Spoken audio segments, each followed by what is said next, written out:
নমস্কার। আজকের এই বিশেষ আলোচনায় আমরা দেখব জ্যোতিষশাস্ত্র কিভাবে আমাদের যৌন প্রকৃতির একেবারে ভেতরের রহস্যগুলো সামনে নিয়ে আসে। বিষয়টা কিন্তু দারুণ ইন্টারেস্টিং। আমরা তো অনেকেই নিজেদের সানসাইনটা জানি, তাই না? কিন্তু কেট রোজের এই কথাটা একবার ভাবুন তো। তারারা আমাদের আকাঙ্ক্ষা নিয়ে আরও অনেক গভীর আর নির্দিষ্ট কিছু গোপন কথা জানে, যা শুধু সূর্য রাশি দিয়ে বোঝা সম্ভব না। আর এই রহস্যের খেলাটা কিন্তু এখানেই শেষ নয়। আমাদের জন্মছকে এমন আরও অনেক কিছু আছে যা আমাদের ভেতরের ইচ্ছেগুলোকে প্রভাবিত করে। তাহলে আসল প্রশ্নটা কি? আসল প্রশ্নটা হলো, আমাদের চেনাজানা রাশিচক্রের বাইরে মহাজাগতিক শক্তিগুলো ঠিক কিভাবে আমাদের আকাঙ্ক্ষাকে ইন্ধন যোগায়। চলুন আজ সেই উত্তরটাই খোঁজা যাক। আচ্ছা, এবার একটু গভীরে যাওয়া যাক। আমাদের প্রেম জীবনে দুটো গ্রহের ভূমিকা কিন্তু সবচেয়ে বেশি, মঙ্গল আর শুক্র। বলা যায় এরাই আমাদের আকর্ষণ আর আবেগের মহাজাগতিক চালক।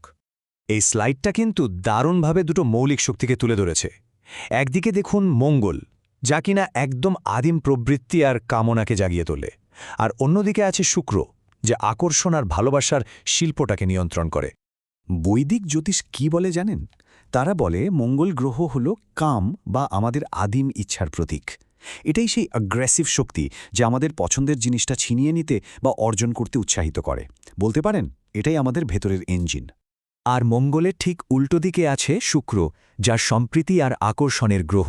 কোনো ব্যক্তির রোম্যান্টিক স্টাইল কেমন হবে বা তিনি কোন ধরনের মানুষের প্রতি আকৃষ্ট হবেন, সেটা কিন্তু তার জন্মছকে শুক্রের অবস্থানই বলে দেয়। এবার চলুন জন্মছকের এমন একটা অংশে যাওয়া যাক যেটা বেশ রহস্যময় আর শক্তিশালী। একে বলা হয় আকাঙ্ক্ষার গোপন কক্ষ। এই ঘরের পরিচয়টা দেখুন তো, যৌনতা, রূপান্তর আর নিষিদ্ধ। এই তিনটে শব্দই কিন্তু অনেক কিছু বলে দেয়, তাই না? এটা আমাদের জীবনের সেই সব দিকের কথা বলে যা সাধারণত পর্দার আড়ালেই থাকে। এই ঘরটা, যেটা বৃশ্চিক রাশি আর প্লুটো দিয়ে চালিত, সেটা আমাদের জীবনের সবচেয়ে তীব্র আর পরিবর্তনশীল দিকগুলো নিয়ন্ত্রণ করে। এর মধ্যে যৌনতাও পড়ে।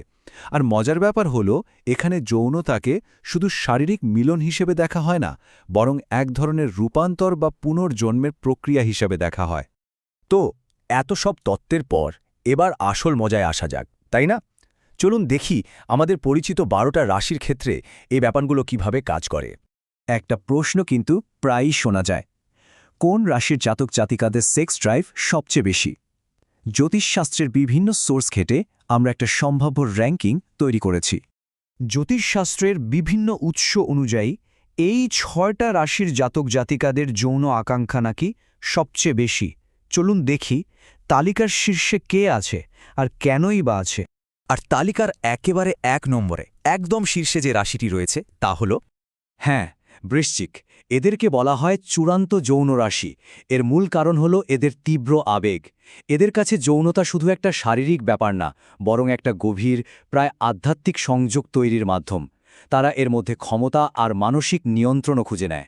এই চার্টটা কিন্তু দারুণ মজার। দেখুন প্রত্যেকটা রাশির ফ্লট করা স্টাইল কত আলাদা।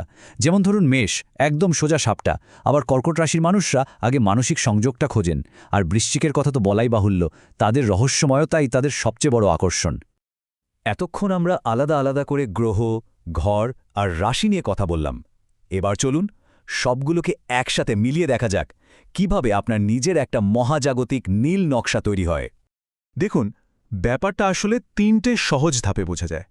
প্রথমত আপনার সূর্য রাশি, যেটা আপনার মূল পরিচয়। এরপর আসছে মঙ্গল আর শুক্র, যেটা আপনার ভালোবাসার ইঞ্জিন আর তার শিল্পটাকে ঠিক করে দেয়।